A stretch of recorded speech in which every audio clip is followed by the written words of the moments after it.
Basil II ruled the Byzantine world for half a century. Over the course of his long reign, he was responsible for many successful undertakings, both foreign and domestic.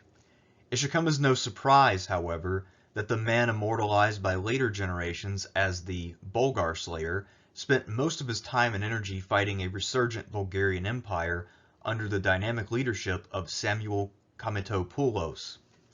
Basil's former imperial colleague, John I Zimisces, had absorbed Bulgaria, but taking advantage of Byzantine preoccupation in the wake of Zimisces' death in early 976, Samuel had reclaimed a good deal of territory. Soon after dismissing his relative and political handler Basil Lecapenus, a young Basil II had tried his hand at suppressing the rebellion, only to be smashed and humiliated at Trajan's Gate, a disaster which inspired Basil's eastern generals to revolt. Having dealt with Bardas Sclerus and Bardas Phocas by 989, the heir to the Macedonian dynasty was determined to reacquire all of Bulgaria for the empire. Our story today begins in 989, as Basil returns to the west to square off with the man destined to be his great rival for the next quarter century.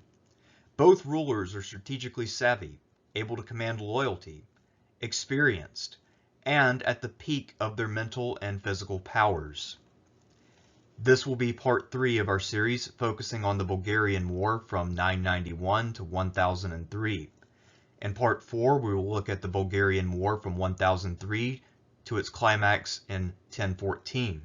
In part 5, we will look at the last decade of Basil's life, where he was just as active as ever, wrapping up his conquest of Bulgaria and also engaging in other theaters, this all taking place between 1014 and 1025.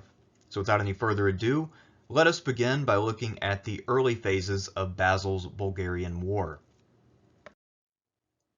Although his reign was relatively brief, John I Zimisces was one of the more capable men to ever sit on the throne of Byzantium. He had all of the skills one would want in an emperor. And he also had a signature achievement, the absorption of Bulgaria. However, this absorption was something of a happenstance. The Rus had deflected from an attack on Byzantium to strike Bulgaria, and they had overrun the country much more easily than anyone could have reasonably anticipated. This required John Zimisces to intervene on behalf of the Bulgarians in order to prevent a consolidation of a great Rus state. After expelling the Rus, he betrayed the agreement that he had made with the Tsar of Bulgaria and instead absorbed the Bulgarian realm into the Byzantine. At the time, most of the leadership class of Bulgaria had died in the most recent war, and Zimisces had taken the Tsar and his family into captivity, so there was no one to rule the empire. Since Zimisces was a very charming man who could get along well with all of the leading aristocrats of the Bulgarian Empire, at least the ones who were left, they were largely willing to accept the state of affairs as it stood at that moment, although there was a great deal of resentment. Bulgaria had been well established for a long time. The Bulgarians dated back their empire's foundation to 681, and their rulers had taken the title of Tsar around 917 or so. They had been a major power rival to Byzantium for about 100 years, or maybe not quite 100 years, but a pretty decent amount of time. They certainly thought of themselves as having been an equal power to Byzantium, and under the reign of Simeon I, they most certainly were. So the death of Bulgaria was somewhat premature.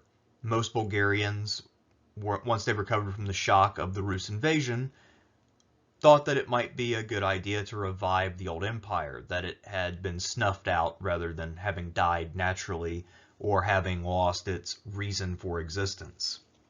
So some Bulgarian uprising was, I believe, inevitable. And had John Zimisces lived further on into 976, had his health held up, he would have been much, much better able to handle this crisis than an 18-year-old Basil and his various advisors. When Basil was young, as we know, he was headstrong, arrogant, and still did not have the complete suite of skills one needed to rule. We also have to keep in mind that although we today look at this as John Zemski's deed, intervening against the Rus and absorbing Bulgaria. Basil II had technically taken the throne earlier than John Zemski's, even though he was still a teenager at the time. So in his own mind, and by the logic of the imperial system, especially the system that said that he was a part of the legitimate dynasty, he thought that this was his achievement. This was his doing, the adding of Bulgaria. So although he was a little bit iffy on whether or not Zemski's had been legitimate, he certainly thought that the acquisition of Bulgaria had been a major coup for the empire, and that it was on him and a part of his own legacy to make sure that the empire held on to Bulgaria. On a more personal level, the defeat at Trajan's Gate, when he had tried to campaign in Bulgaria in 986, was something which continued to haunt Basil. While I have challenged Pacellus's account of Basil's military approach and his methodology, I do think that Pacellus was right to think that Basil's obsession with details stemmed from what happened at Trajan's Gate, where just a bit more scouting might have uncovered Samuel's ambush and saved Basil from a whole lot of heartache. Remember, it was that defeat at Trajan's Gate which really shook confidence in Basil and enabled Bardas Phocas to attempt a revolt. Bardas Phocas, of course, was the nephew of the late Nicephorus II Phocas. Bulgaria, as I mentioned, had once been a very dangerous major rival to Byzantium, and Basil, by this point, could probably recognize in Samuel the kind of guy who could found a new dynasty which could then revive Bulgaria, and you might have a return to the bad old days of Simeon, where Byzantine lands are being plundered on the regular by roving armies. He did not want this to happen. He thought that the best thing for Byzantium in the long term was to destroy Bulgaria once and for all, and then absorb all of its strength into the empire, to make the empire even better than it had been, and more dominant than it had been in the Balkans since the Slavic invasions. Although Basil was chomping at the bit to get back at Bulgaria, he had to deal with affairs in the east first. Not only did he have to defeat the two usurpers, but then he had to deal with a couple of minor players as well. The east was still the empire's primary source of recruits, wealth, and agriculture. So making sure that the east was settled was ultimately the most important thing for any emperor to do at this period.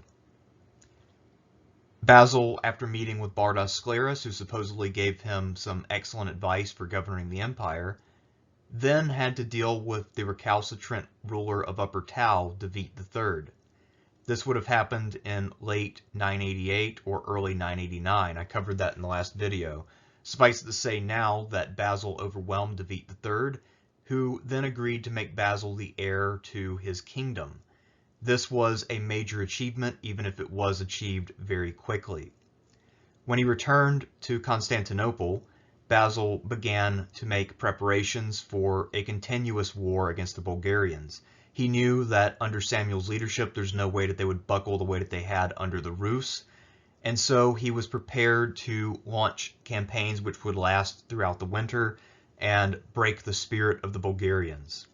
However, his preparations were interrupted in the October of 989, October 25th to be precise, by a massive earthquake which did a great deal of damage to many parts of the city, including cracking the dome of the Hagia Sophia, damage which took 4 to 6 years to repair, at least in the case of the Hagia Sophia itself. We're less informed about other parts of the city, but if the city walls cracked, for instance, it would be a good idea to have them repaired at once, since you are on the cusp of engaging in a major prolonged conflict with an enemy who like to take the offensive. It's possible that Basil's original plan was to take the field in the spring of 990, but possibly due to the problems posed by the earthquake, his campaign was actually delayed until the spring of 991.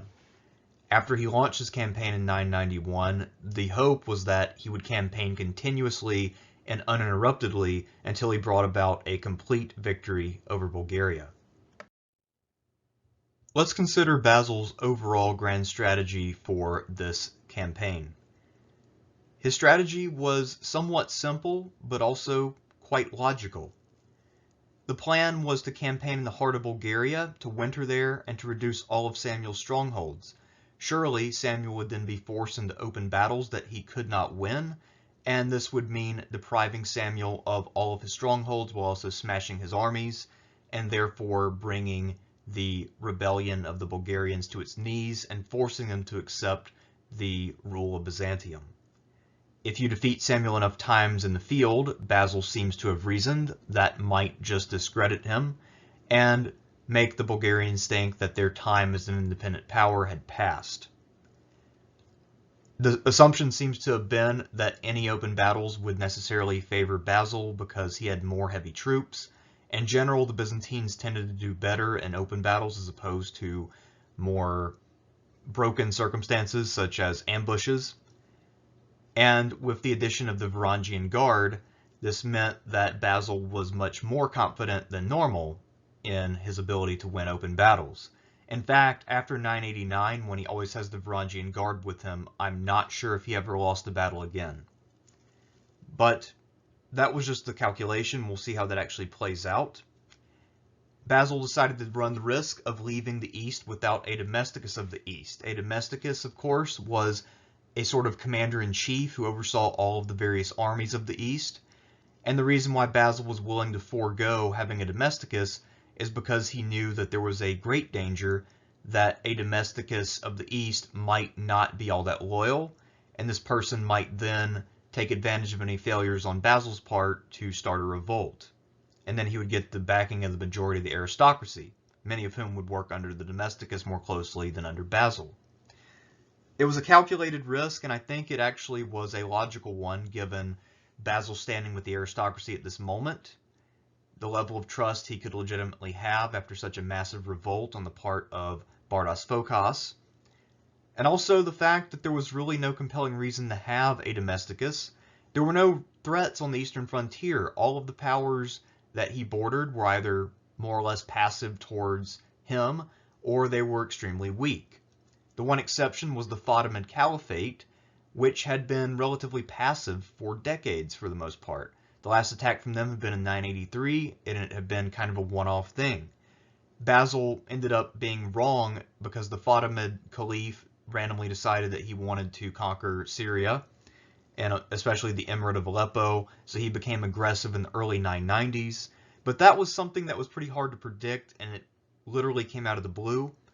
Even without appointing a domesticus, however, as we know from the last video, Basil was able to contain that threat.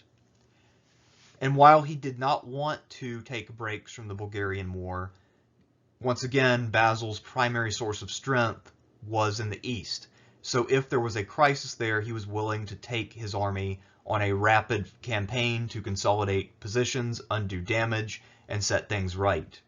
But these campaigns were not to really extend the empire so much as to hold the line. Because again, the goal was to conquer Bulgaria while keeping the east the way that it was. Our main source for the Byzantine-Bulgarian War is John Skylitzes, one of the best-known Byzantine historians. At first, you might think that this means we're in good hands, and that our knowledge of this conflict must be more or less precise. However, that unfortunately is not the case. Skylitzes is much more of a chronicler who has his own ideas about how organizations should work than he is a historian who enjoys using the narrative format or who follows strict chronology. Skylitzes has numerous entries on different battles, campaigns, and incidents from the war, including defections and other notable events. However, he organizes all of these things thematically, not chronologically. So, for instance, all of the defections are listed back to back. And we know that not all the defections occurred back to back, say on one day or whatever. This was something which took place over a long period of time, and different people were in a position to defect at different times. Say if they were a garrison commander somewhere and they were isolated with no hope of relief in 998 or whatever year it might be. So, our knowledge of precise chronology is not very good. In fact, although the picture that we have of the East is drawn from about 3 or 4 different sources, and they all have a very local flavor to them, by combining those sources, we actually have a much more comprehensive view of Basil's eastern campaigns about the same time than we do of his campaigns against the Bulgarians. So tracing the movements of Basil or Samuel or any given general is very difficult, and we're not even entirely sure when a given city or territory is in Byzantine or Bulgarian hands. A lot of times that is not recorded precisely when something changes hands. And for this reason, I have chosen to follow what Caldelus thinks about the course of events. Caldelus has spent years studying this. He knows the sources for this a lot better than I ever will, so I am deferring to his judgment when it comes to chronology.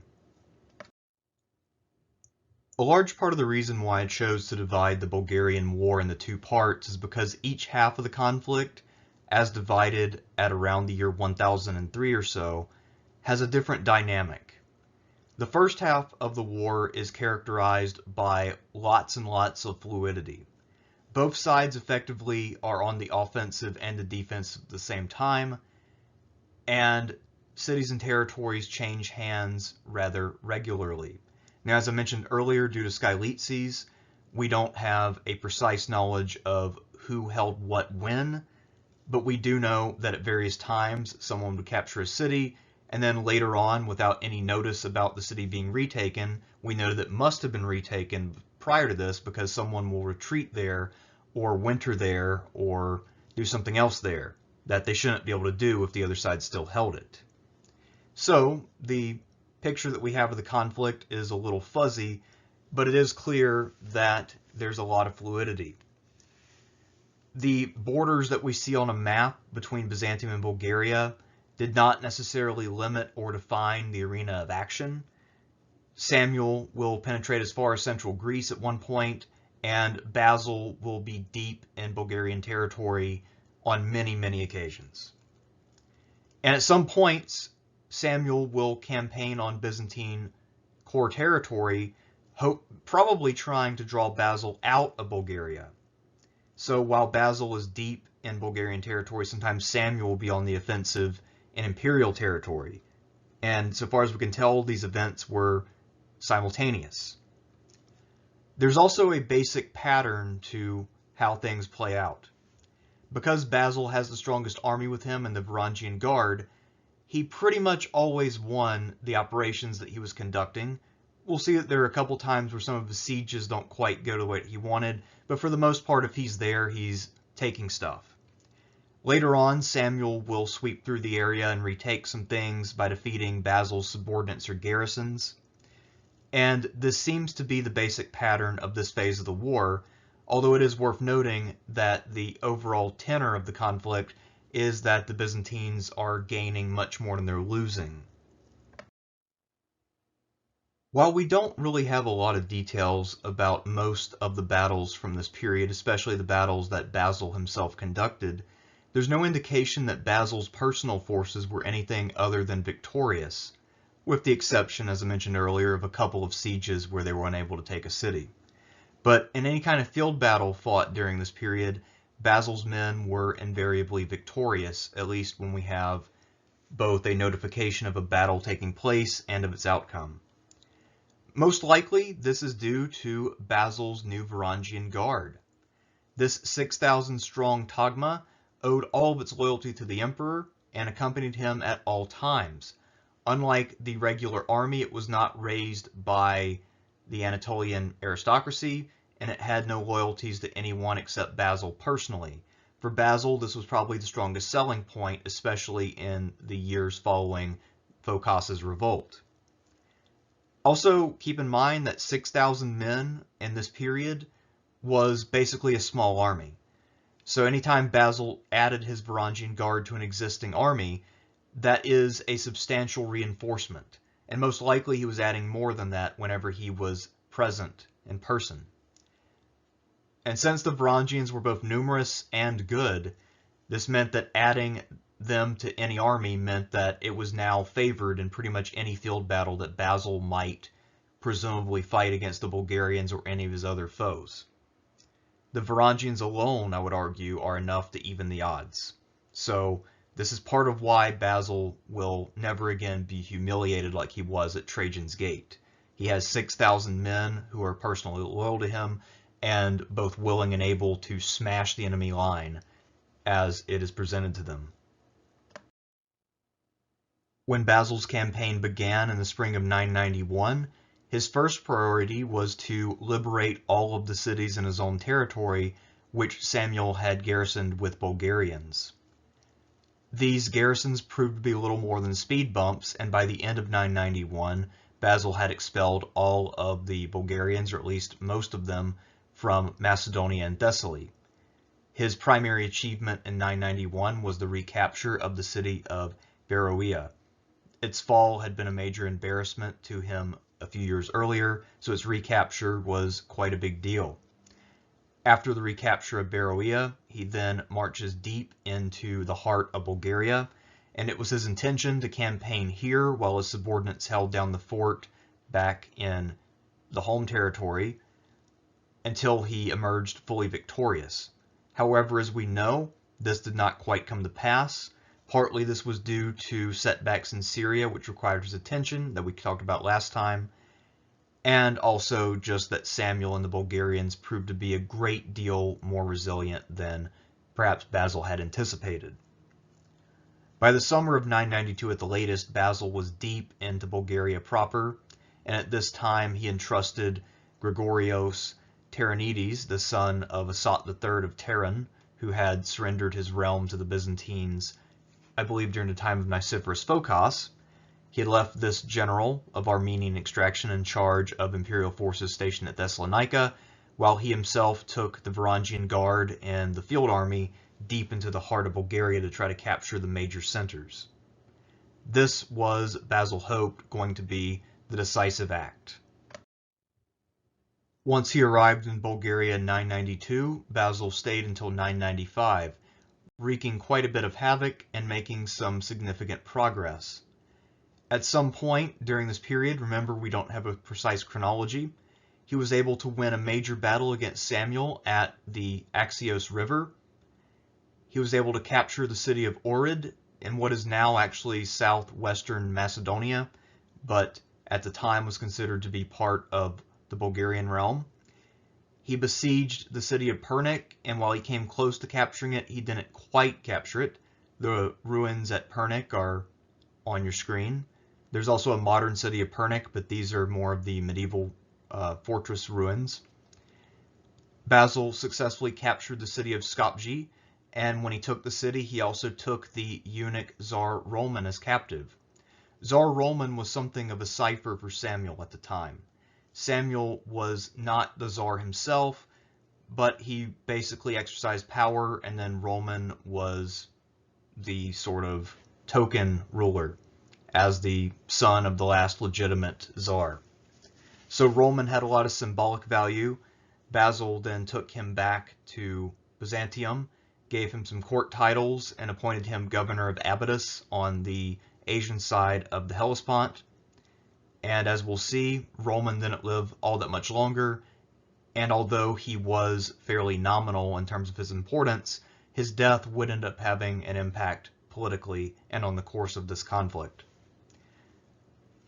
After Basil led his army into Bulgaria, Samuel seems to have decided that it was not wise to focus all of his efforts on defense. The defeat that he suffered at the Axios River probably helped to confirm this conclusion.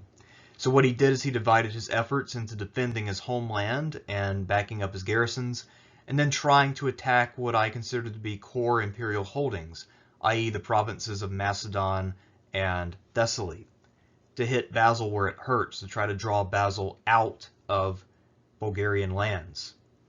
Samuel's contention was that if you can hurt us, we can hurt you too. Our empire deserves to exist. Our citizens deserve to be left in peace. Basil, of course, was not the most sentimental man in the world, and his subjects would endure some suffering at the hands of Bulgarian raiders. but not nearly so much as the Bulgarians would suffer at the hands of Basil's armies, especially if the Varangian Guard got loose. Basil, due to the very strength of his army, remained safe in Bulgaria despite being so many miles behind enemy lines. The same cannot quite be said for his subordinates, who were commanding armies which were significantly weaker. Prior to the fall of 995, Samuel was able to win some notable victories against Basil's subordinates. Once again, we don't know the precise chronology, but we know that these things took place before about September of 995. In at least two separate ambushes, Samuel was able to capture Teranides' son Asodios, and then later, when Teranides was trying to rescue his son, Samuel launched a second successful ambush where he killed Teranides himself. This meant that Basil had to appoint a new Dukes of Thessalonica, so he turned to Ioannis Chaldos. Chaldos replaced Teranides, but then in 996, he too fell victim to an ambush, and then he was held as a captive by Samuel for the next 22 years. Literally, Chaldos did not see the light of day again until Samuel's sons finally surrendered and any prospect of an independent Bulgaria died for the time being. So Chaldos is a real tragic figure here because he basically entered the scene maybe around 994 or 5, served for a year or two, and then spent the next 22 years being hustled around from prison to prison. As we know, the situation was fluid, so Samuel was hustling him from holding cell to holding cell all over the Balkans, and he has no control over his own destiny. It's kind of crazy to think about, the tragedy of Chaldos. If you'll recall from last time, when Chaldos was captured in 996, Basil was still in Syria, campaigning and trying to make up for Bortzi's failure against the Fatimids. This meant that he could not speedily arrive himself to rescue the situation, so he sent a trusted general, Nicephorus Uranus, to take command at Thessalonica. By this time, or possibly a little later, Uranus had earned Basil's trust, and a little later he will become the first man that Basil granted the title of Domesticus, although Uranus's title of Domesticus actually applied to the west rather than the east. Perhaps the idea was that even though having a commander-in-chief could be potentially dangerous, since most of the great estates and the great families were located in Anatolia and Cappadocia, that having a well-placed Domesticus in the west would not be as dangerous, since there were fewer local grandees trying to work him over. At any rate, Uranus would prove to be a great asset for Basil on many fronts. Following up the victories that he had won over Teranides and Chaldos, however, Samuel was determined to follow up his victories and to take advantage of Basil's absence. Therefore, he decided to embark on a deep raid into the heart of Greece to really bring the pain home to Byzantium's core territories and show Basil that his ways were full of folly and that he would never break the Bulgarian spirit. Uranus, however, was not so convinced that Samuel was going to break the Byzantine spirit, as he hotly pursued Samuel down into Greece. We don't know how big of an army Uranus had, but presumably it was inferior in numbers to the army commanded by Samuel, since Uranus's two predecessors had both suffered defeats at Samuel's hands. That being said, it could not have been vastly inferior, and perhaps Samuel was just overconfident. If we think about all of this from Samuel's perspective, he has defeated two consecutive duces at Thessalonica, and with the exception of Basil, with whom he has gone 1-1, we don't really have a lot of evidence of Samuel losing battles against Byzantine generals. His raid has been going well so far, and now he has gotten himself and his army across the river Spercheius in central Greece, and he has some separation from Uranus's pursuing army. The river was swollen, so Samuel felt that his men were secure, And so he didn't really take all the precautions he should have in terms of looking for and defending fords and making sure that the proper watch was posted at the camp. He really underestimated Uranus, who I guess to be fair at this point was a relatively unknown quantity. The result was a major and important battle, one of the most important battles, if not the most important battle of the first phase of the Bulgarian War, where ironically Basil II himself was not within 1,500 miles of the battlefield. Uranus was not deterred by the swollen state of the river, and in fact the Spercheius River is not exactly the mighty Mississippi, so even when it's swollen, it is hardly some insuperable barrier. Uranus found a ford, crossed it, and then launched a bold night attack on the Bulgarian camp. Night attacks are always extremely risky, so Uranus here displayed some real balls of steel by going through with the attack. He gained an overwhelming victory. He captured 12,000 men, killed another 1,000, and then sent the 12,000 prisoners and 1,000 severed heads to Constantinople. This was a disaster on scale with the later and much better known disaster at Clydian. Samuel and his son were so thoroughly defeated that supposedly the only way that they were able to escape was by hiding themselves among the dead. Apparently, Uranus did not behead all of the dead, otherwise this plan would not have worked. And then they had to escape in disguise through western Greece, traveling probably as shepherds or whatever, until they reached the city of Ohrid, which the Bulgarians had presumably retaken at some point.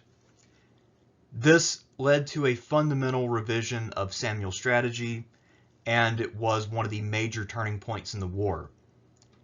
Remember, Pacellus said that Basil commanded all of his battles in person, and that he rarely trusted anyone with major tasks. But here we see Uranus being entrusted with an important task and coming through in a big way, turning the tide of the war while Basil was 1,500 miles away.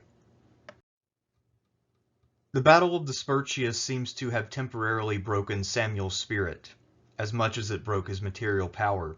After the battle, he sued for peace, and Basil, for his part, was open to the possibility. Getting Samuel to surrender would effectively end the whole war. Without Samuel, there really was no key leader for the Bulgarians to rally around. It would appear that Samuel thought Basil held all the cards, and that one of the key cards was the Tsar Roman. However, in early 997, Roman suddenly died, and this caused Samuel to change his mind. He now saw an opening, a way for himself to gain leverage and to revitalize his prestige among the Bulgarians. As soon as he heard that Roman was dead, Samuel broke off the negotiations with Basil and declared himself Tsar. Furious, Basil ordered his general Uranus to retaliate against this new so-called Tsar. The reason why Basil would not regard him as legitimate is because in Zimisces' time he had officially retired the Bulgarian crown jewels and dedicated them at the Hagia Sophia or one of the other churches. So according to Byzantine accounts, and I guess what you might call Byzantine law even, the Empire of Bulgaria had been officially retired and absorbed. So technically Samuel was acting as a usurper, at least from Basil's perspective. So Uranus went to Bulgaria and laid waste for a few months. Samuel still had no real army, so he couldn't fight back. And then Uranus went home. The Battle of the Spercheius was far from the end of the war with the Bulgarians, which would go on until 1018, but it would be the last time that Samuel's forces would penetrate deep into Byzantine territory. This would be the last time that they really had any offensive ambitions, or that they had any strategy of, we will bring the hurt to you so you will stop bringing it to us. For the next several years at least until about 1003, Samuel and his followers will pursue a strategy which seems to have been almost entirely defensive in nature. Following the breakdown of talks between Basil and Samuel, we don't really know exactly how the war went for the next 6 or 7 years. However, we do have a pretty good idea of the general outline and course of the war.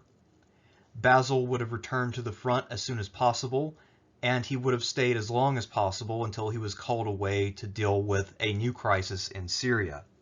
That crisis also necessitated that Basil call Nicephorus Uranus to take command in Antioch so that the east would remain secure. At that point, he knew he needed someone he could trust who was capable, and with Dalasinos dead, he had to turn to Nicephorus Uranus.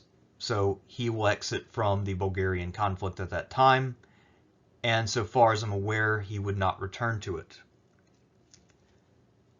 According to Anthony Kaldelis, he thinks that many of the numerous high-level Bulgarian defections recorded in Skylitzes occurred during this period, when Bulgarian fortunes were at one of their lower ebbs. When a Bulgarian nobleman would defect to Byzantium, Basil would reward that man with titles and commands, always located far from the Bulgarian border, of course, since you would not want someone who might revert to their formal loyalty, say if Samuel marched nearby and waved the flag in the wind. So, for instance, if you defected to Byzantium, you might get a position somewhere in Asia, somewhere where you could serve the empire without possibly rousing the loyalty of other Bulgarians and rising up in revolt to help Samuel. One of the more prominent defectors of this particular period, at least according to Kaldelis, was a man named Dobromir, who later became known as Damianos to the Byzantines. Of course, it goes without saying he is not to be confused with Damianos Dalasinos, who was a native aristocrat. As we wrap up this video, I would like to consider the state of the war in 1003, when Bulgarian fortunes are at a very low ebb. As I said earlier, we don't really know the precise sequence of events between 997 and 1003, but it is very clear that the course of the action was entirely in favor of Basil and his generals. In fact, the Bulgarian war-obsessed monarch Basil felt so confident that he actually allowed operations to be managed by minor officials, while both he and the talented, trustworthy Nicephorus Uranus were either in the east or in transit between the two halves of the empire. This took place around 999 or 1000, and I have to wonder if Basil and Uranus had been present in Europe at this time, if the war could have just been wrapped up about that time, 2 decades early, and how this might have changed the course of history. Of course, this didn't end up happening. Samuel was stuck on defense throughout this time, and things were going awry. In 999, the proven and capable Uranus was replaced by the otherwise unknown David Arianides as dukes at Thessalonica. In 1000, or perhaps 1001, a naval attack in the eastern Bulgaria, led by 2 imperial generals, hit the cities of Pliska, Preslav, and the Danube. Of course, Skylitzes doesn't tell us whether this was a raid or a conquest, and while we're on the subject, it's worth noting that when Zemskis conquered and garrisoned Bulgaria, he mostly focused on the eastern cities, so it's possible that these centers had held on for a very long time indeed. So again, it'd be kind of cool to know whether this was just an attempt to hang on to cities that were under threat at the time, or whether this was a reconquest, or what exactly was going on. Most likely it was some sort of reconquest, since, as we'll see, Samuel was in very dire straits by 1003. In 1002 to 3, somewhere in that period, Basil embarked on an 8-month siege of the city of Vidin. This is sort of on the northwest extremity of the Bulgarian Empire, and he managed to capture the city. This shows you just how badly things had gone. This was deep in the heart of Bulgaria, at a place that the Byzantines had no business reaching. This would be the equivalent of Samuel breaking past the Byzantine forces on the frontier and capturing Athens or Mistra or somewhere deep in Greece that he had no business ever getting near. For his part, Samuel decided to temporarily revert to his old strategy of bringing the pain to imperial territories, and he struck into the territory not far from the capital. He attacked Adrianople during a fair on August 15th, 1003, but he didn't capture the city, which was probably what he was hoping for. He may have indeed inflicted some suffering on some local peasants, but aside from alarming people and gaining an entry with an actual date in Skylitzes, Samuel's attack was not altogether successful. Samuel was, by this point, however, quite aware that his defensive strategy was not working and that he needed to take the fight to the Byzantines in some way if he wanted to avoid the dustbin of history for a little while longer. Accordingly, now that he was limited to just the region around the city of Ohrid, he decided to embark on a radically different strategy, one which we will cover in part 4, when the Bulgarian War continues and then reaches its ultimate climax at a little-known battle called Clydian. Until then, I'm Thersites the Historian. Remember to like, comment, subscribe, click the notification bell, and all of that fun stuff. Peace out. By the year 1003, Basil II had made considerable territorial gains against the Bulgarian Empire of Tsar Samuel, in addition to his very impressive eastern conquest and his successful assertion of his authority over the recalcitrant military aristocracy of Anatolia. However, due to a lacuna in our sources, we are largely unable to view the progress of the war in the west for over a decade. When Skylitzes' narrative resumes in 1014, we are on the eve of Basil's most iconic battle. In this video, the fourth of 5 on Basil's lengthy reign, we will witness Basil II commit one of the most famous atrocities in history, completely conquer and mostly integrate Byzantium's biggest geopolitical foe, and truly become the Bulgar Slayer. We will explore issues ranging from what probably happened during the lost decade from 1003 to 1014, the battles and campaigns of 1014 to 1018, and Basil's administrative arrangements, which, while not perhaps as tight and uniform as most students of Byzantium have imagined, were still capable of enduring for some 160 years. In this episode, Basil II will peak so hard that it will blind at least 15,000 of his contemporaries. Let us begin our coverage of Basil's Bulgarian War by looking at the most difficult part of it first. We know basically nothing about the years 1003 to 1014. Most of our sources say nothing about the progress of Basil's campaigns in Europe, and the one source who does mention it, Skylitzes, says simply that Basil II invaded Bulgaria every year. This seems quite plausible, but he doesn't really go into much detail. He seems to be in a hurry to get to the famous Battle of Clydian.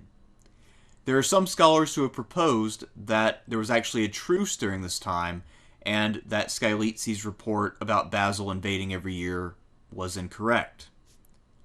Most likely, however, the war did continue, and we can make that guess pretty plausibly based on the fact that there are some important shifts in the map between 1003 and 1014, and these shifts, by the way, seem to show that the Bulgarians were making a comeback during this time. In 1003, the Bulgarians were not in a great spot, but in 1014, they were much more competitive. We also see that there are a lot of new generals on the scene who were not present in 1003, and the presence of a lot of these new officials heavily implies that the war had continued, and that due to death, aging out, or people becoming weary, that Basil and Samuel had been swapping their respective generals. If the war did start back in 991, then it would be a 27-year non-stop war, which would make it the longest in all of Roman history, according to Anthony Caudelis. Of course, there are some people like my friend Sean who would say that Byzantium does not count as Rome, but let's not get into that bag of worms right now. We already had that issue on a live stream. Let's consider what the situation was in 1014 when Skylitzes resumes a detailed account of the war. It is pretty clear that despite Basil's entire attention being on the west, that Samuel and the Bulgarians had still managed to make some fairly considerable gains. One of the major conquests of the earlier part of the war is when Basil captured the city of Beroea, but it would appear that at some point over the lost decade, Samuel had managed to recapture this important city. We also see that Samuel's Bulgarian forces had several cities in Macedon that they had garrisoned, and that there really were no clear-cut frontiers or front lines of this war. Armies from both sides campaigned in the core territories of the other. In fact, one of the frontiers was not all that far from Thessalonica, which was the empire's second city, at least the second city in Europe. We also see Basil II and Samuel are squaring off directly against one another. We have no idea how many times that had happened over the lost decade. A lot of times they probably fought each other's generals more so than risking a direct confrontation. There are some new generals in the field who will be quite important to the events of the next 4 years. One of them is Nicephorus Xiphias. Another is the Dukes of Thessalonica, Theophlactus Bataniades. Both of them are now senior Byzantine field commanders and officials. There will be a couple others who emerge as well over the course of this 4-year period. I don't know if they started out in the West or if they were transferred later, because they only appear in the narrative once they get a major command. As for the Bulgarians, they had also produced 2 new and capable commanders, these men being Ibatzes and Krakus. As I mentioned above, when Skylitzes lifts the curtain on the Bulgarian War in 1014 and we resume a detailed narrative, we see that Samuel and Basil are facing off against each other, each at the head of a fairly considerable field army. As was not uncommon during this war, the Bulgarians were holed up in a pass, this time Clydean Pass, and the Byzantines with a superior army were not able to get at them without endangering themselves. This was a fairly typical impasse, and basically the challenge was whether the Byzantine commander would do sufficient scouting and have sufficient patience.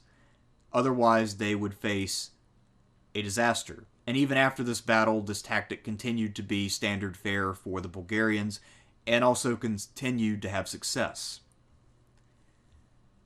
Clydean Pass, by the way, is located between the Strymon and the Axios valleys. By this point, both of the major powers knew all of the various passes, but it would seem that, interestingly enough, the Bulgarians might have been a little bit better at geography than the Byzantines. That's just kind of my impression of this overall. At any rate, what Samuel did not count on was that he could be struck from the south and rear. A new general who makes his debut in history at this juncture is Nicephorus Xiphias. He is an official who is empowered to the south of Clydean Pass, and he finds a path forward into Samuel's rear.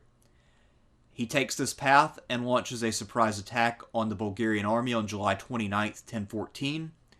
And since Samuel's forces are oriented in the wrong direction, their position is completely untenable, and they are forced to surrender. All 14 to 15,000 of the men give up, but in the ensuing chaos, Samuel and his son were able to slip away. However, this is still a monumental victory, perhaps not quite war-winning, but still a pretty damn good victory, especially since we've seen that Basil has lost a few key cities here and there over the last decade, so this would feel pretty good. Before we stray too far afield from the battle itself and Nicephorus Xiphias' role in that battle, it is worth mentioning that he only appears in history once again, and we'll cover that in part 5. Suffice it to say that not only did he just appear, but he just peaked and pretty much did everything positive that he will do in his career, at least so far as we know.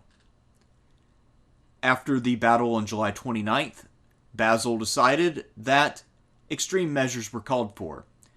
This could be an indication of his desperation and his willingness to do literally anything to bring this war to a successful conclusion.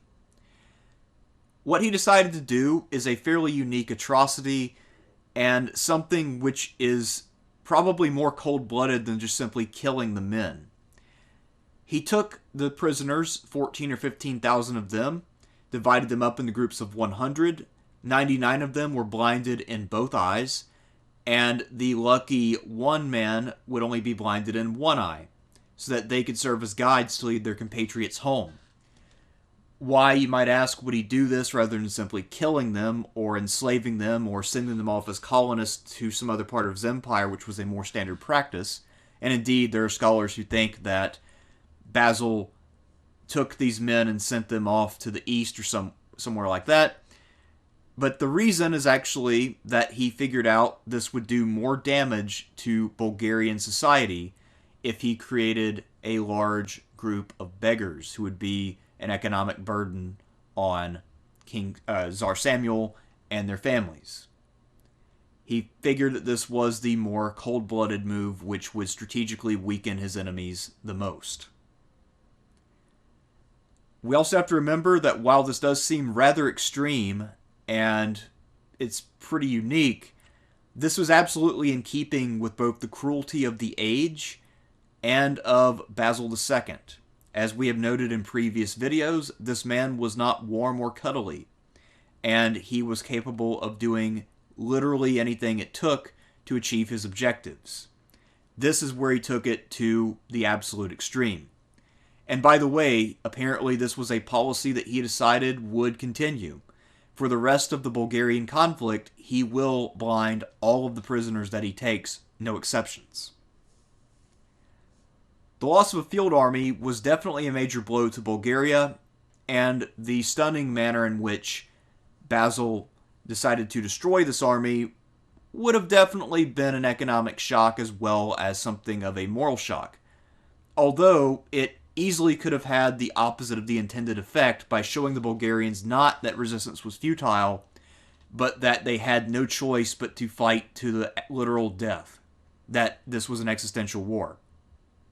It is important to note that after this battle, as we'll see, Bulgarian morale as a whole was not broken. So this battle in of itself was actually not decisive. It was only some of the aftermath of this battle which made Clydean, in retrospect, a decisive event. Basil's exploitation of Clydean in the immediate aftermath of the battle is surprisingly pedestrian, if not downright disappointing. Elsewhere, the Dukes of Thessalonica, Theophylactus Botaniades, managed to defeat an attack against the city of Thessalonica, and then he joined up with the emperor. Basil then sent him to clear out some of the forts and the passes leading to the city of Strumica, which was clearly his major objective. This would be the prize that he gained by clearing out the major field army under Tsar Samuel. However, Botaniades, as he was conducting this campaign after taking a few forts, was ambushed and killed. As I mentioned, the Bulgarian army was not demoralized by Clydean, and if anything, may have been invigorated by it through anger. This caused Basil to realize that Strumica was not a viable target at this time, so he decided to go for a lesser target and also march by a safer route. So he decided to go after the coastal city of Melnik in the northeast. Here he was able to utilize the negotiating skills of the eunuch Sergius to take the city, and then he retired behind the frontier. All in all, this was, as I said, at best a pedestrian follow-up of what should have been a dramatic victory, and the loss of the Dukes of Thessalonica, Botaniades, if anything, helped to really take the sheen off that victory and take it from being a major victory to just a rather humdrum victory. The true decisive moment in the Bulgarian War was not the Battle of Clydean or the underwhelming pursuit that Basil mounted after the battle. Rather, it was the death of Tsar Samuel, Basil's great antagonist. Samuel and his son had managed to escape the trap at Clydean, and both of them had arrived back safely at Prilep. After Basil had blinded all of the prisoners, they slowly marched home. Samuel no doubt knew about their fate well before he saw them, but supposedly on October 6, 1014, when the army of mutilated men made it to Prilip, Samuel saw their condition, and he dropped dead from horror. People have debated whether this was the truth or whether this was a poetic exaggeration. It's hard to say. By this point, Samuel was at least 70 years old. He could have died of any number of things. This is also a man who has been campaigning hard for decades at this point, so he is worn out with age and wear and tear, and such a shock could easily have accounted for his death. What we learn when he dies is that his personality and his status as this iconic figure within the Bulgarian Empire was very much the beating heart of the revived Second Bulgarian Empire. Without Samuel, the Bulgarian cause is effectively in a zombified state. This is not to say that the Bulgarians did not continue to fight reasonably well, but it is to say that once Samuel was off the scene, there really was no new great figure for the Bulgarians to rally around. His immediate successor was Gavril Radomir, his son, but he lacked the same kind of support that his father had had, and as we'll see, he didn't really have a very long career. As Kaldelis and other Byzantine scholars have observed, it is pretty apparent from the sources that Basil did not see Clydean as a decisive victory at first. As I mentioned earlier, the one setback in losing Bataniades had caused him to really lessen the scale of his campaign, and he had not really pushed as deeply as he could have. When he learned that Samuel was dead, however, Basil realized that now was the opportunity that he had been looking for. He hurriedly took his troops out of winter quarters and put together a winter campaign. At this time, he managed to capture the city of Prilip, meaning that Gavril Radomir and his court had to flee, and he also took the city of Stip. He returned to Thessalonica in early January 1015.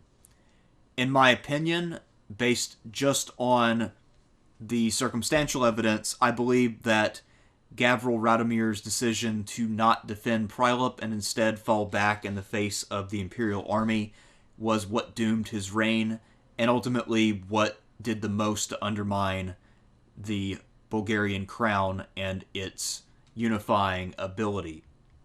Had he fought and lost at the capital, I believe that he would have had a much better chance in the long run of gaining legitimacy and grinding the Byzantines to a halt.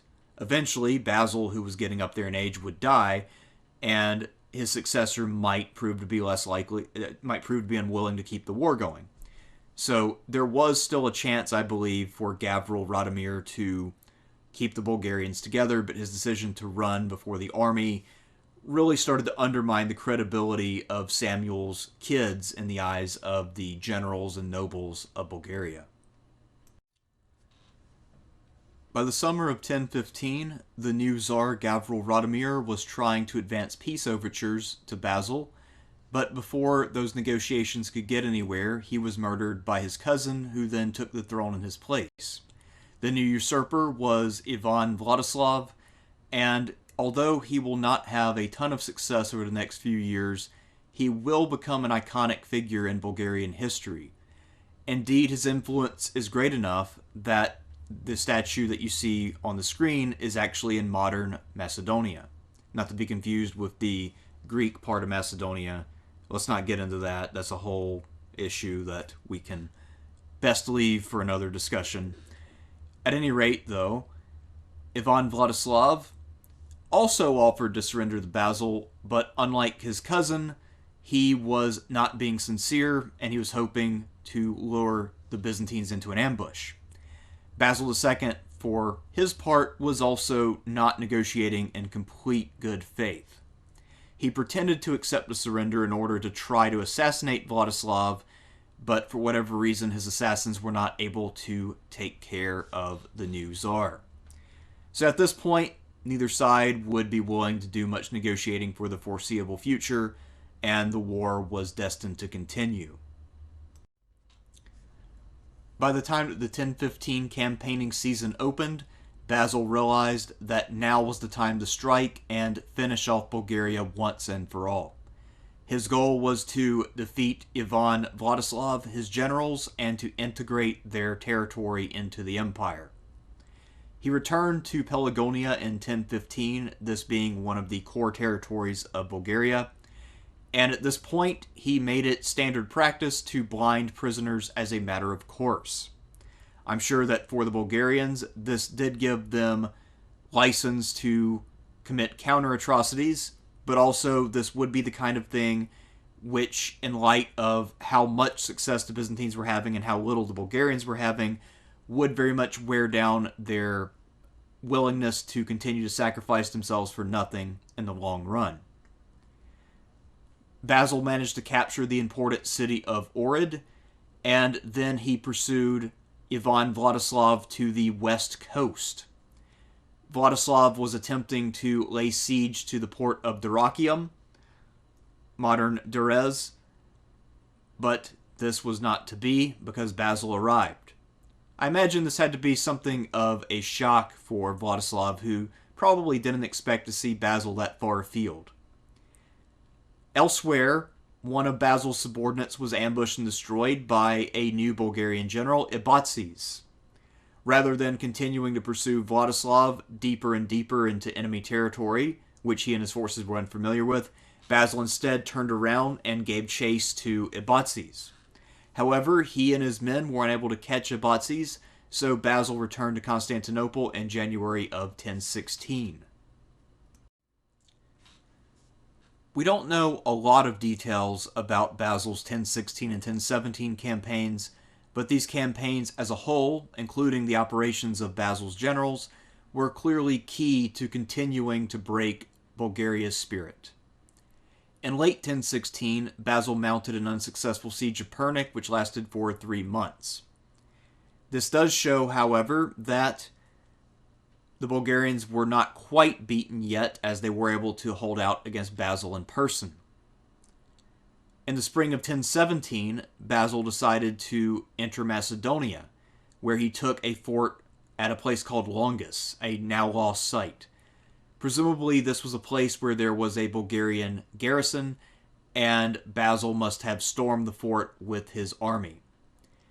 He took 1/3 of the loot for himself, while giving 1/3 to his regular troops and another third to the Varangians.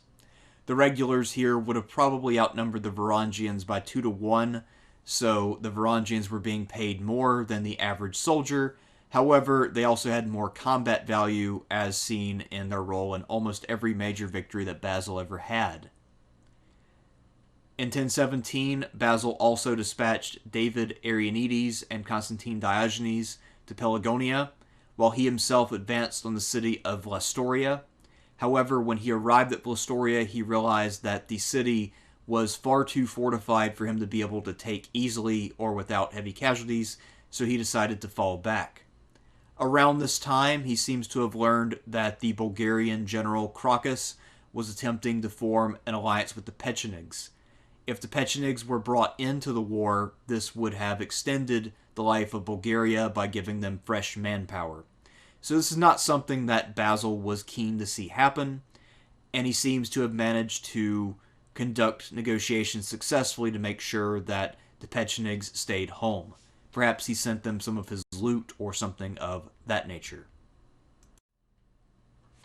As had become his custom over the last few years, Basil returned to either Constantinople or Thessalonica in January before setting out again in March or April and resuming his campaign. When he returned to Constantinople in January of 1018, I doubt that Basil thought this would be the last year of the war, or that he would be able to avoid any major fighting during the entirety of the year.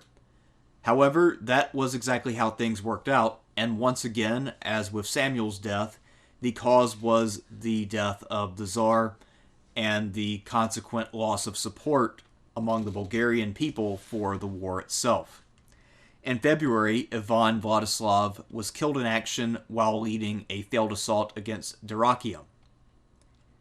The death of the last claimant to the crown led to a mass wave of surrenders by key generals, which only snowballed as Basil marched into Bulgaria to receive the surrender of various officials.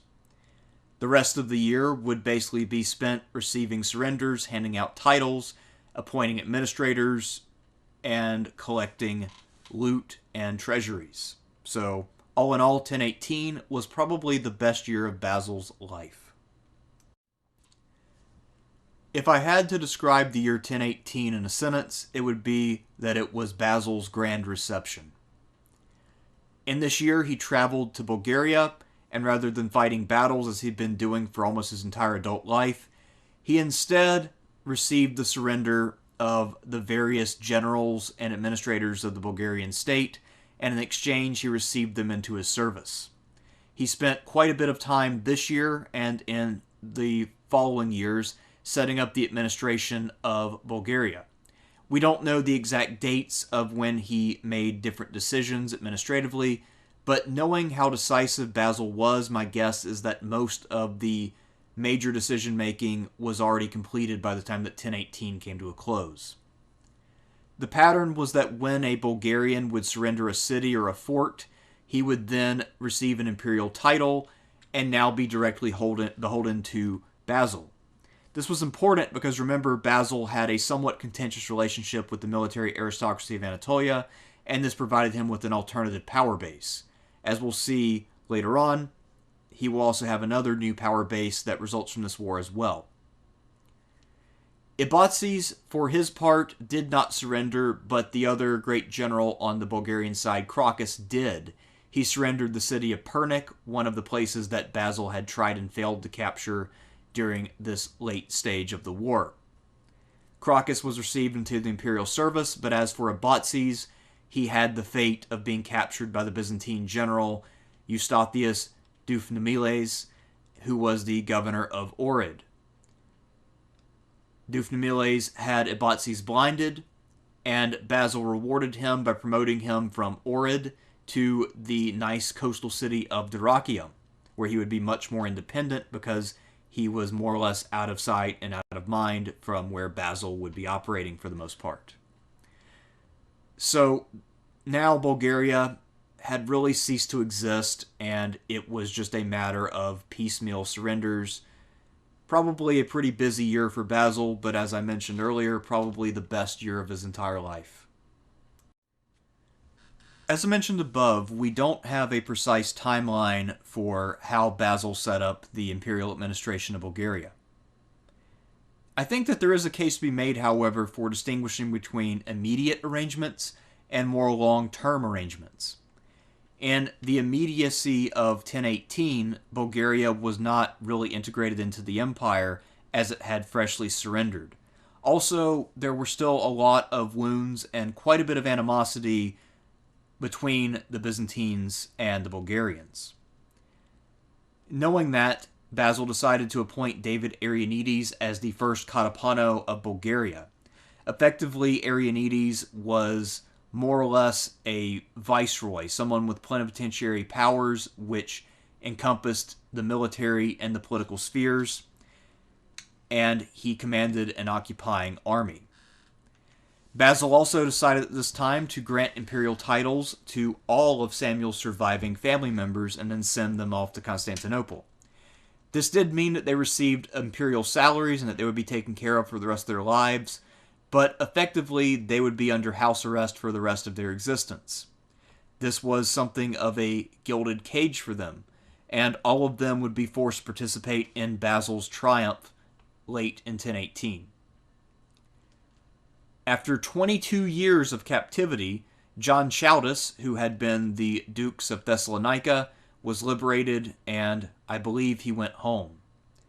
Basil probably wasn't that excited to see him because he hadn't seen him for decades and regarded the man as a failure, but I'm just making assumptions there. Byzantine POWs, many of whom had been there for years, were then given the option to either return home or to stay there. Most likely, many of them had created families with Bulgarian women, so perhaps at this point, Bulgaria felt more like their home, or at least they had reasons to be there. And that also gets into one of the more thorny issues when it comes to long-term stays for POWs. Sometimes they do make a new home for themselves and adapt to the conditions that they're in. Something that we don't often see acknowledged in sources, but something that I think is always something we should keep in mind. So that is one detail in all of this that I found to be very interesting and illustrative. Basil's grand reception took up most of 1018. He toured around the core areas of the Bulgarian Empire with his Varangian Guard, bestowing titles, establishing forts, setting up garrisons, appointing officials, etc. And this was how he spent the majority of his year. For the Varangians, this was probably fairly boring, although Basil did share some of the treasures with them, so I guess it was still lucrative. Basil himself, of course, did not travel to the northern extremities of the Bulgarian realm, nor did he reach the far western areas, and neither did his generals. Some of those areas still formally surrendered, but it is unclear exactly how long the Byzantines took to establish a formal presence there, or for Byzantine tax collectors or governors to arrive on the scene. And even when they did arrive, it is not all that clear how much authority they actually had. Toward the end of the year, Basil decided to make a detour to Athens in order to visit the Parthenon. At this time, the Parthenon had been converted into a church dedicated to the Virgin Mary rather than the goddess Athena, and he decided to thank the Virgin for his victory, thus making him the first sitting emperor to travel that far south in Greece since the time of Constans II, who I believe only visited Athens because he was on his way to Sicily. So that is an interesting side note, and it kind of shows you what the priorities of the emperors were. Greece proper, the old heartland of Hellenic civilization, was an afterthought for the emperors, even though Greekness apparently was a major part of Byzantine identity at this time. It's a fairly fascinating state of affairs. And now we get to the second most thorny issue in the Balkans, aside from ethnicity, and that is the related issue of borders. What did Basil conquer, and how much color did he actually put on the map? According to Caldelis, there are reasons to believe that the conquests were exaggerated by the sources, and that Basil more or less contented himself with the core territories of Bulgaria and didn't really go too much beyond that. It is safe to say that those two areas, the part of Bulgaria that Zemskis had held in the east and the more inland areas, both fell to the Byzantines, but I am of the belief, following the chronicle of the priest of Dioclea, that the conquest did include Serbia, Bosnia, and Dalmatia. My qualification for that is that while these areas did ostensibly join the Byzantine Empire, the level of imperial authority in these areas was rather loose, and we should not overstate the degree of imperial presence here. So to say that he added it to the empire, I think, is technically correct, but again, he probably was not deriving all that much revenue, and he most likely did not have all that much control over what happened on the coast of, say, Dalmatia.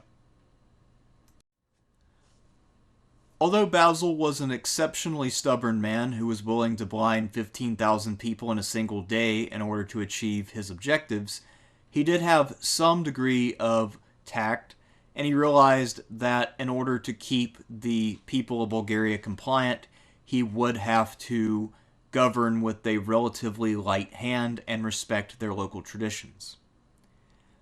So unlike in the more established themes of the core territories, say Cappadocia or Greece, Basil had arrangements set up which were fairly loose.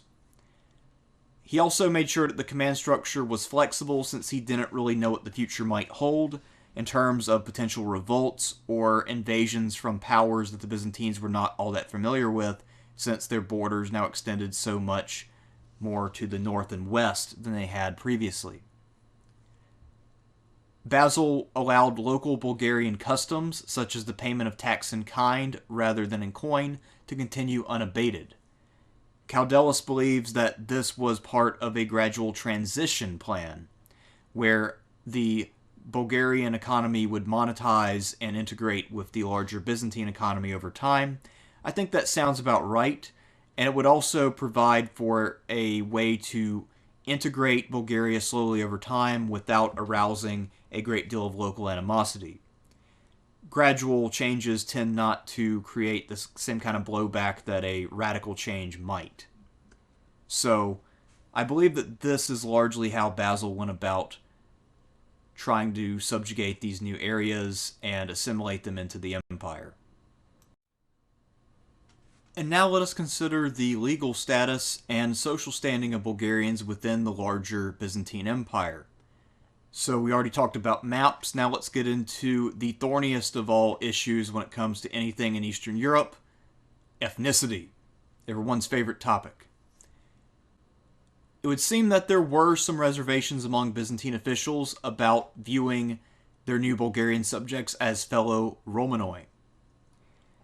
It is not clear exactly how far these reservations went or what impact they had. We don't have any Bulgarian sources which tell us how the Bulgarians felt about their new status, but I don't think it takes a great deal of imagination to imagine that after all of the blindings, not to mention just the general pattern of warfare going back to before Basil's time, that the Bulgarians almost certainly had to regard the Byzantines with little less than frothing hatred. Caudelis says that due to cultural differences, the Bulgarians were not viewed as full members of the Byzantine world, but then again, he does think that a Greek identity was key to what it meant to be a Romanos at this time, which is debatable. Not everyone agrees with that. There are other scholars who look at things in a more legalistic sense, and they think that citizenship was a legal package. And I think that this was still very much the case, at least on paper. So my take on this is that it is likely that, officially speaking, the Bulgarians were equal subjects. However, due to the decades of bad blood, blindings, and other events, there was a deep-seated prejudice that went both ways, and I can only imagine that this was not a very neat or tidy relationship.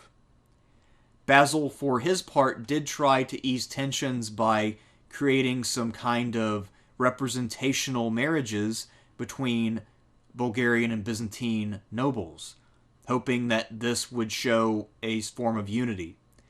It's also worth mentioning that both the Byzantines and Bulgarians were Orthodox, and that Basil demoted Ohrid to an archbishopric, but did allow them to somewhat do their own thing, even if the second archbishop there was from Byzantium rather than a native Bulgarian. But again, this is a thorny issue, and I'm sure, as with anything involved in Eastern European history, there will be somebody in the comments who claims to know the precise answer to this question, and also has the definitive map which no one can possibly contest. So I look forward to seeing that when it inevitably occurs. As we saw in parts 1 and 2, Basil II was a late bloomer. It not only took him a while to get a firm hold of the reins of power, but it also took him a while to figure out exactly how to govern and also how to be an effective military commander. However, once he got the hang of it, he proved to be quite extraordinary. It was only in 1018 when he truly peaked. I suppose it makes sense that a late bloomer would also be late to peak. By 1018, Basil had achieved what was for him a 32-year quest. Back in 986, as a young, headstrong emperor, he had been defeated and humiliated at Trajan's Pass. Now in 1018, his great rival Samuel was dead, and Basil now ruled over the entirety of Bulgaria. He had done more and conquered more in Bulgaria than any previous emperor, including John Zimisces, whom Basil regarded as something of a usurper. While he did not quite succeed in incorporating all of Bulgaria during his reign, and his successors, who, spoiler, mostly sucked, didn't really further the project too much. The Byzantine hold on Bulgaria did prove to be durable, and it was only when the empire started to experience serious problems 160 years later that Bulgaria was able to break away from the empire and become independent once more. As for his sobriquet of Bulgar Slayer, it was only during the years after 1003 that Basil was able to earn that sobriquet through some truly brutal and horrific actions, which we have already described in detail here. Basil's infamous decision to blind the captives at Clydean remains his most famous decision, for better or worse, and I think one of the most shocking moments in all of medieval history. It's actually fairly surprising to me that this dramatic event is not more heavily featured in general histories of the Middle Ages. I suppose that's because most medieval histories, at least in Western classrooms, tend to exclude Byzantium.